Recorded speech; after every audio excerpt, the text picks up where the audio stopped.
इस वीडियो में बताई गई सारी जानकारी पब्लिक प्लेटफॉर्म पर उपलब्ध है। इसमें ऐसी कोई जानकारी नहीं दी गई है जिससे हमारे सुरक्षा बलों की गोपनीयता भंग होती है। डिफेंस डिटेक्टिव सेना का सम्मान करता है और उन्हीं जानकारियों के आधार पर काम करता है जो सार्वजनिक रूप से मौजूद हैं। 70-80 हज़ार की लीड से जीत रहे थे, हमने उनको हरवाया है और उनके ऊपर जैली मोहरे लगा के सबको हरवाया। आखिर पे मैंने जो इस मुल्क के पेट में छुरा घूंपा है, मुझे वो सोने नहीं देता।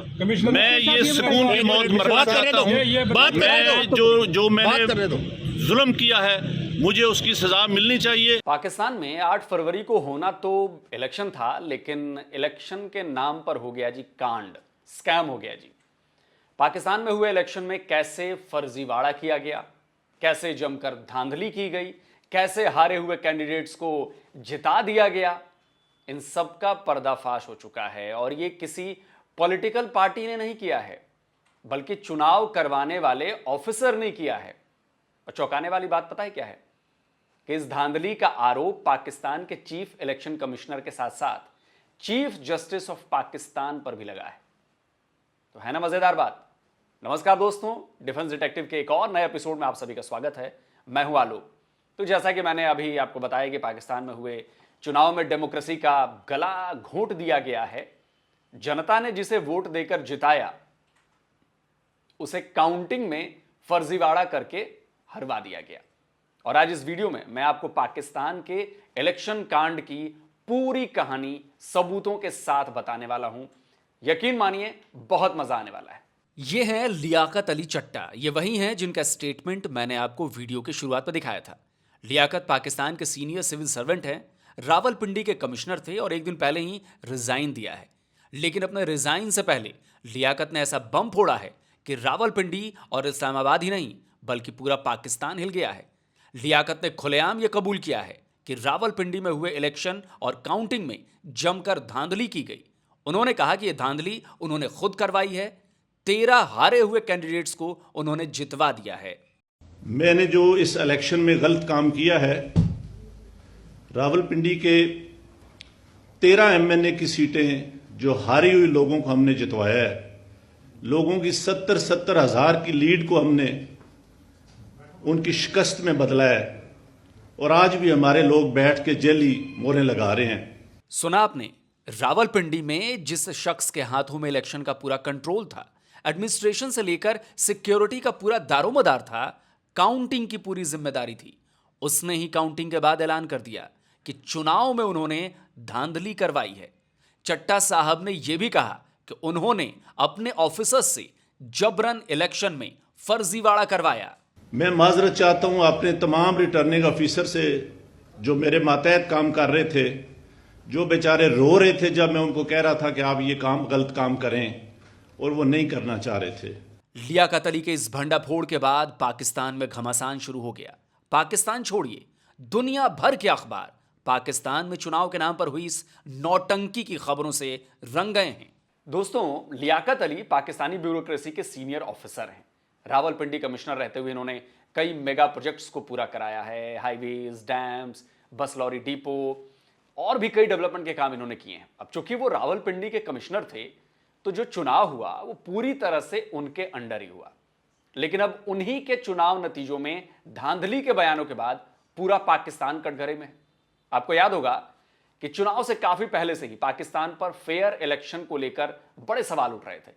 यहां तक कि अमेरिका, ब्रिटेन और ईयू ने भी पाकिस्तान के इलेक्शन को लेकर अपने सीरियस कंसर्न जाहिर किए थे कि भाई पाकिस्तान में इलेक्शन जो है वो ठीक नहीं होगा। और अब चुनाव को लेकर पाकिस्तान में हुए इन खुलासों ने जो उनकी चिंताएं थी दूसरे देशों की, वो सारी चिंताओं को सच साबित कर दिया है और पूरा पाकिस्तान इस समय बेनकाब हो चुका है दुनिया के नक्शे पर।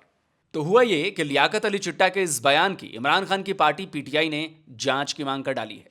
लेकिन यह मांग की डिमांड सिर्फ पीटीआई ने नहीं की है, बल्कि अमेरिका, ब्रिटेन और ईयू भी यही कह रहा है। लेकिन दोस्तों, लियाकत अली ने एक और बड़ा बम फोड़ा। उन्होंने इस धांधली के पीछे जो चेहरे थे, उस सारे चेहरे सामने लेकर आ गए, सबको नंगा कर दिया। और ऐसे ऐसे लोगों के कपड़े फाड़े हैं उन्होंने जो पाकिस्तान में बहुत ऊंची ऊंची पोस्ट पर बैठे हैं। इतनी ऊंची पोस्ट पर जिसके बारे में लोग सोच भी नहीं सकते कि वहां पर ऐसा काम किया जा सकता है। ये हैं पाकिस्तान के चीफ जस्टिस काजी फैज ईसा और पाकिस्तान के chief election commissioner Sikandar Sultan Raja. Liaquat Ali चट्टा ने प्रेस कॉन्फ्रेंस कर बताया है कि चुनावी रिजल्ट में हुई इस धांधली में चीफ जस्टिस ऑफ पाकिस्तान और चीफ इलेक्शन कमिश्नर का सीधा सीधा हाथ है। रावलपिंडी के कमिश्नर लियाकत अली ने बताया कि रिजल्ट के बाद उन्होंने तो खुदकुशी की भी कोशिश की। इतना प्रेशर था कि मैंने आज सुबह की नमाज के बाद एक दफा मैंने खुदकुशी करने की कोशिश की है, लेकिन फिर मैंने सोचा कि मैंने क्यों ना ये सारी चीजें अवाम के पास रखूं, मैं खुद क्यों हराम की मौत मरूं और मैं ये सारी चीजें अवाम के सामने क्यों ना रखूं। मैं इस क्रम में से गुजर रहा हूं। मेरी तमाम ब्यूरोक्रेसी से गुजारिश है कि आपने इन सियासी लोगों के लिए जो मुख्तलिफ शेरवानियां सुहा के मिनिस्टर बनने को फिर रहे हैं, इनके लिए कोई गलत काम न करें। लियाकत अली ने न केवल खुद को सजाए मौत देने की मांग की है, बल्कि उन सभी लोगों को जो इस धांधली में शामिल थे, जिनमें पाकिस्तान के चीफ जस्टिस और पाकिस्तान के चीफ इलेक्शन कमिश्नर भी हैं, सबको बीच चौराहे पर फांसी देने की डिमांड की है। मैंने इस मुल्क के या इस डिवीजन के साथ जो गलत काम किया है, मुझे रावलपिंडी के कचहरी चौक में सजाए मौत दी जानी चाहिए और मेरे साथ चीफ इलेक्शन कमिश्नर और चीफ जस्टिस ऑफ पाकिस्तान को भी इसी चौक में सजाए मौत दी जानी चाहिए कि हमने इस मुल्क के साथ जितना बड़ा गलत काम किया है। मैं नहीं चाहता कि मैं 1971 वाली तस्वीर दोबारा देख सकूं। जो काम हमने किया है, मैंने किया है, ये मुझे ज़ेब नहीं देता था। इसी वजह से मैंने अपने ओहदे से, अपनी सर्विस से, सब चीज़ों से इस्तीफा दे दिया है और मैं जो इतना बड़ा जुर्म किया है, इसके लिए मैं अपने आप को, जो क्राइम मैंने किया है, अपने आप को मैं पुलिस के हवाले करता हूं कि मुझे इसकी भरपूर तरीके से सजा दी जानी चाहिए। लियाकत अली के आरोपों में कितना दम है, इसे द एक्सप्रेस ट्रिब्यून की यह खबर चीख चीख कर बता रही है। लियाकत अली के इस खुलासे के बाद रावलपिंडी के रीजनल पुलिस ऑफिसर परिवार समेत लंदन चले गए हैं। कयास ये भी लगाए जा रहे हैं कि आरपीओ सैयद खुर्रम अली देश छोड़कर भाग चुके हैं। अब तक दुनिया जानती थी कि पाकिस्तान की पॉलिटिक्स पर पाकिस्तानी आर्मी का होल्ड रहता है, लेकिन लियाकत अली के इस बयान ने साफ कर दिया है कि पाकिस्तान की पॉलिटिक्स में कैसे आर्मी के साथ साथ जुडिशरी का भी सीधा दखल है। इधर पीटीआई ने भी लगे हाथों चीफ जस्टिस और चीफ इलेक्शन कमिश्नर जो हैं, उनका इस्तीफा मांग लिया है। डॉन की इस खबर को देखिए। इमरान खान की पार्टी ने लियाकत अली के इस खुलासे के बाद सीईसी और सीजेपी पर निशाना साधा है और दोनों को फौरन रिजाइन करने की मांग की है। दूसरी तरफ चीफ जस्टिस ने तो इन आरोपों का सबूत मांग लिया। चीफ जस्टिस ने कहा, बिना सबूत के इन आरोपों में कोई दम नहीं है। अच्छा बताइए भाई, ऐसे ऑर्डर कोई रिटर्न में देता है? वर्बली होता है सारा, मौखिक, सारा मामला मौखिक होता है। कोई रिकॉर्ड कर ले तो सबूत मिले और ना करे तो मामला खत्म। पाकिस्तान के चीफ जस्टिस ने इलेक्शन में धांधली करवाई या नहीं ये तो नहीं पता, लेकिन सीधे सबूत मांगकर उन्होंने अपने ऊपर उठ रहे सवालों को और मजबूत कर दिया है। इधर पाकिस्तानी चुनाव को एक्सपोज करने वाले लियाकत अली अब गवर्नमेंट और उन पॉलिटिकल पार्टीज के टारगेट पर आ चुके हैं जिनके कैंडिडेट्स ने जीत हासिल की है। पीएमएलएन लीडर मरियम औरंगजेब ने लियाकत को झूठा बता दिया है और उन पर कड़ा एक्शन लेने की मांग की है। लियाकत पर पीएमएलएन के भड़कने का वाजिब कारण भी है। भाई, इलेक्शन में भले ही पीटीआई से जुड़े इंडिपेंडेंट कैंडिडेट्स ही ज्यादा जीते हैं, लेकिन गवर्नमेंट तो फिलहाल पीएमएलएन ही पीपीपी के साथ बनाने जा रही है। वहीं गवर्नमेंट और इलेक्शन कमीशन ने भी लियाकत अली के खिलाफ एक्शन की तैयारी तेज कर दी है और अगर जल्दी ही लियाकत को जेल में डाल दिया जाए तो इसमें कोई हैरानी वाली बात नहीं होगी, क्योंकि पाकिस्तान में सच बोलने वालों को या तो लटका दिया जाता है वरना जेल में सड़ा दिया जाता है। भले ही पाकिस्तान लियाकत अली को फांसी पर लटका दे, लेकिन अब तो लियाकत का तीर कमान से निकल चुका है। तो पाकिस्तान को अपने इस पाप को ढकने के लिए नई नौटंकी करनी होगी और इनफैक्ट ये नौटंकी शुरू भी हो गई है। पीटीआई ही नहीं, पाकिस्तान के free and fair election network ने इलेक्शन के ऑडिट की मांग की है। दबाव बढ़ा तो इलेक्शन कमीशन ने भी लियाकत के इन आरोपों की जांच की बात कही है। जिस पाकिस्तान ने अब तक 1971 की जंग में भारत से मिली हार की रिपोर्ट पब्लिश नहीं की, जहां former prime minister Zulfikar Ali Bhutto को कॉन्स्पिरेसी करके फांसी पर लटका दिया गया, जहां former prime minister Imran Khan को आर्मी के खिलाफ आवाज उठाने पर जेल में बंद कर दिया गया और बुलेट ट्रेन से भी तेज रफ्तार से ताबड़तोड़ केस ठोंककर उनकी सुनवाई कर सजा सुना दी गई, वहां इलेक्शन में हुई धांधली की जांच की रिपोर्ट भला क्या आएगी आप समझ सकते हैं। उसका रिजल्ट क्या आएगा वो मैं आपको अभी से बता सकता हूं। वही होगा जो मंजूर आर्मी चीफ होगा। लेकिन दोस्तों, पाकिस्तान के चुनाव में हुए कांड का एक और खुलासा हुआ है। अभी मैं आपको एक वीडियो दिखाने जा रहा हूं। यह वीडियो पाकिस्तान के जर्नलिस्ट राय साकिब खराई का है। देखिए वो इस वीडियो में क्या दिखा रहे हैं, बहुत जरूरी है ये वीडियो देखना। मैं इस टाइम लक्ष्मी चौक के एक प्रिंटिंग प्रेस पे मौजूद हूं, जहां से हमारे सोर्स ने बताया कि जनाब यहां पर 8 फरवरी को जो इलेक्शन हो गए में, जिसमें नवाज शरीफ साहब मानसरा वाले सीट हार गए में, उसके बैलेट पेपर जो है वो छापे जा रहे हैं। हम जब यहां पर पहुंचे तो ये प्रिंटिंग प्रेस के हालात है जनाबे वाला, ये देख लीजिए, जरा क्लोज दिखाइए। NA 15 मानसरा, ये शहजादा मोहम्मद गुस्तासिब खान साहब जो जीते हैं, मोहम्मद नवाज शरीफ साहब जो यहां से इलेक्शन हारे, और ये देखते जाइए कि पेपर है कितने। अब ये देखते जाइए, ये सारे पेपर हैं और ये बैलेट पेपर है, ये सब के सब बैलेट पेपर्स हैं।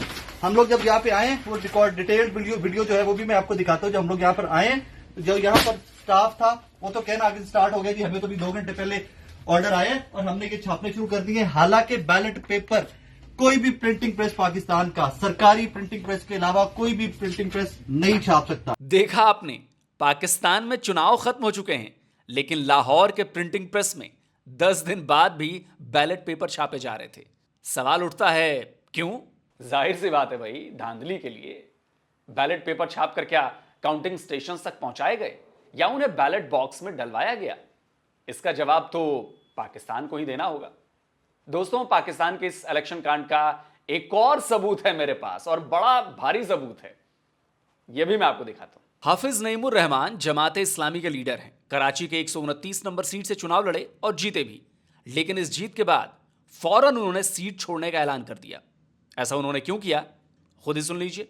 मेरी सीट पे जो PS 129 है उस पे मेरे वोट शो किए गए फॉर्म 47 जो इलेक्शन कमीशन ने जारी किया वो शो किए गए हैं 26,000, जबकि एक्चुअली मुझे 30,464 वोट मिले हैं।